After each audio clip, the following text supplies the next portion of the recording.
Before I really had specific memories of events or of people, I had memories of a smile. A smile so big that even just the thought of it gives me one as well. The smile belonged to my mother, Shelley, and she wore it every day of her life. It was a smile that reassured you and comforted you, made you feel like everything was all right or was going to be all right. She inspired others to be their best selves while always telling them that they were wonderful just the way that they were. She was my inspiration. She was everything to me. And then she got sick. Amyotrophic lateral sclerosis, or ALS, most commonly referred to, associated with the baseball player Lou Gehrig's, is a sickness that slowly paralyzes your body until your brain can no longer communicate with the muscles. Oftentimes it starts in extremities.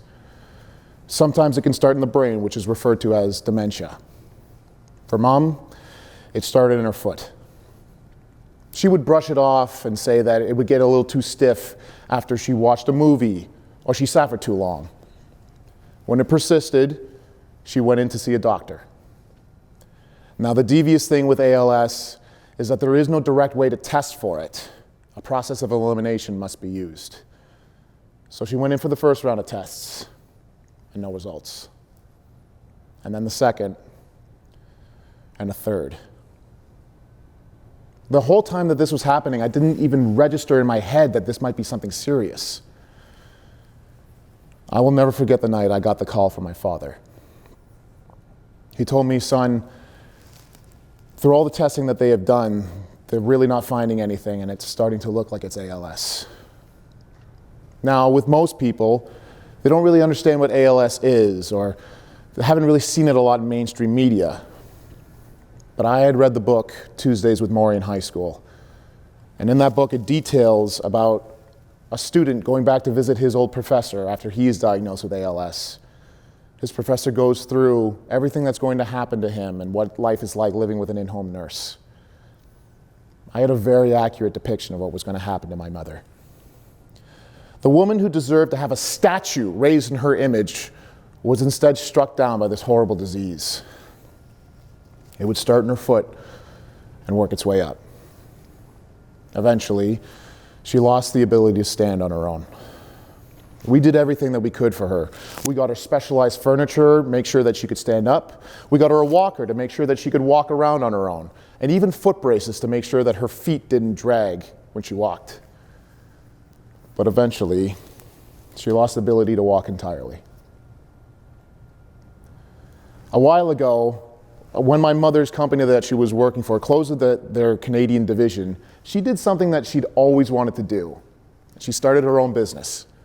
Her business was called Ask Vera's Daughter, Vera being my grandmother's name. The business model, friendly visiting for seniors, people who didn't get a chance to see their friends and family nearly as often as they wanted to. In this, my mother had found the perfect business, making friends with people. She would go and visit them, to sometimes take them for a ride in her convertible Camaro and make them feel like $1,000,000. She even took one of them with her when she went into the Burlington Christmas parade. And oh, did my mother love parades. 2016 was the year that my mom was diagnosed with ALS. But it was also the year that we found out about the Hamilton ALS Walk. My mom's friends wanted to do anything that they could to show their support for her. And through my mom's unrelenting positivity about this whole thing, they viewed this not as a fatal disease, but as a journey. And so, Shelley's journey was born. 120 people came out to the first Hamilton ALS Walk, and together we raised over $17,000 for Hamilton ALS research. Everyone there in a sea of blue shirts. Now, the blue shirts had a powerful message on it. On the top, it said Shelley's Journey with my mom's trademark smiley face. She used pretty much as her signature. And just below that was an acronym. It said ALS. But instead of the disease, it said All Love Shelley. The group did so well and we were so notable that my mother was named the official ambassador for the Hamilton 2017 ALS Walk. She even got a chance to cut the ribbon with the mayor of Hamilton, Fred Eisenberger. And the picture that was shown earlier, that became the picture on Hamilton buses all around the city. It was an incredible thing to see my mother like this. And all of our friends and family that came out and was a part of Shelley's journey, together we raised close to $30,000 for ALS. Just a small showing of how much people love my mother. Eventually, Mom needed a personal support worker, somebody to help her get through daily life, like cooking and cleaning, and sometimes helping her go to the bathroom and even dress. She worked out that she would need about 7 to live her life comfortably. She put a post out on Facebook, and within 3 hours, she had 5 people ready to give up their time to make sure that she was okay. Another showing of how much people truly cared about my mother. Whenever there wasn't a personal support worker around, my father and I would step up and help out with whatever was needed. And let me tell you, my father was incredible. He did anything and everything that she needed of him. I helped out whenever she needed something small. And slowly things got bigger and bigger. But to begin with, it was just getting her food, getting her water. Oftentimes, it was just hanging out with her was all she wanted. And I did that gladly. And then she got worse. After 2 years of this disease, my mother's lungs became very weak. And she struggled to clear her throat even just a little bit. And so, a cough assist was added. It's a machine that uses a mask and seals around your nose and mouth, blows air into your lungs, and then provides a suction to clear your throat. This machine saved my mother's life more than a few times, but it was also the single most traumatic thing that I or my mother had ever been through. I will never forget the strain and exhaustion that was on her face after using this machine. Watching her go through this was one of the hardest things that I've ever had to do. I didn't really realize the shift in our relationship until that cough assist was added. Now, I would do anything for my mother normally, but when you realize that everything that you're doing for that person is critical for their health, my role as a son became amplified to that of a caregiver, and my mother to that of a patient. Caregivers put their entire lives on hold for that person that they are taking care of. This was the most important person in my life. I didn't think about anything else that was going on. Not the fact that she needed help to do this or what it meant that she couldn't even lift a spoon to feed herself. I shut that part of my brain off that questioned why and just did what was needed of me. Occasionally, the stress and trauma of watching someone that you truly care about go through something like this, it gets to you. My mom would occasionally ask for something small, nothing out of the ordinary, go get her a drink or something. But I would snap at her. I would say something along the lines of, fine. The moment that those words left my lips, I felt instant regret and guilt. How could I possibly be angry at a person who's going through such a horrible disease? I'm healthy, and yet I'm taking my frustrations out on them for being sick? It was only after speaking to other caregivers that I realized that this was normal.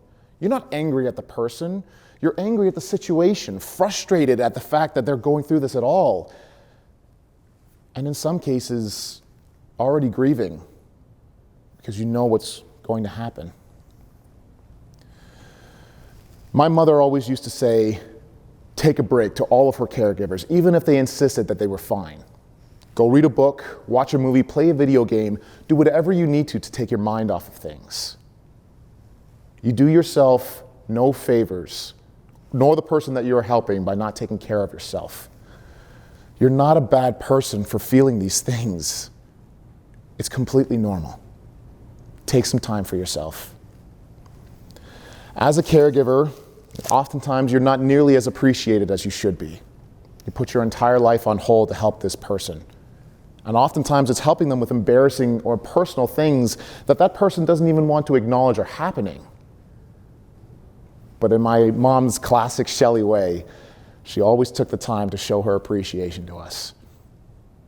She'd even ask us every once in a while when something traumatic would happen if me or the personal support worker were okay. I'd say, Mom, of course I'm okay. Are you okay?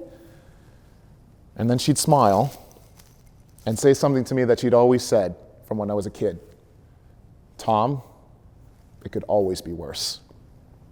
No matter how sick she was, no matter what she was going through, no matter that she needed to use a machine to help her breathe properly at times, she would smile through it and say it could always be worse. Whether or not people say it to you, caregivers, I'm here to tell you that you are appreciated more than anyone could possibly say. And my mother's own message to you would be a resounding thank you. Thank you for all that you do, for everything that goes on either in front of people or behind the scenes that people don't even realize is happening. If my mom were here, she'd give you this great big hug, and you'd see a smile on her face that would make it seem like you were her best friend that she hadn't seen in years. As you can tell, I'm a bit of a fan of Shelley Sterling, which is why I was hit so hard by her passing. When my mom passed away, it felt like this great light had been extinguished from the world, and I was drowning in a sea of despair. Through help from my friends and family, I was able to get back to where I am today. But it was hard, and there were a lot of times where I didn't think that I was going to get through it. But I remember my mom, and I know what she would say to me. She'd smile and say, Tom, everything's going to be all right, and of course, it could always be worse. Shelley Sterling simply believed in people. She always saw the good in everyone that she dealt with and believed that everyone deserved some kind of kindness to them every single day. My mother's message to caregivers and to anyone who would take care of people or just look after them at all would be a resounding thank you. Thank you for all that you do. And even if it isn't said enough or at all, you are wonderful people and you are deeply, deeply loved. My mother's love for people would extend not only to the people that she knew and she met in her life, but to you as well. She would believe in you and all of the wonderful things that you were trying to do with your own life. About a year before, and for almost a year after she passed, I saw a therapist. I was paralyzed by grief, and I just didn't know what I was doing with my life. Through that help, and through friends and family, step by step, slowly, I was able to get back to where I am today. That whole process took 2.5 years. It might go slower for some of you, it might go faster. My advice, handle what you can and take things slow. Go at your own pace. I will always remember and love my mother. And I like to think that she lives on through me as well. I will continue to live my life in honor of her and continuing her message. You are loved. You are capable of great things, and you can handle anything that life throws at you.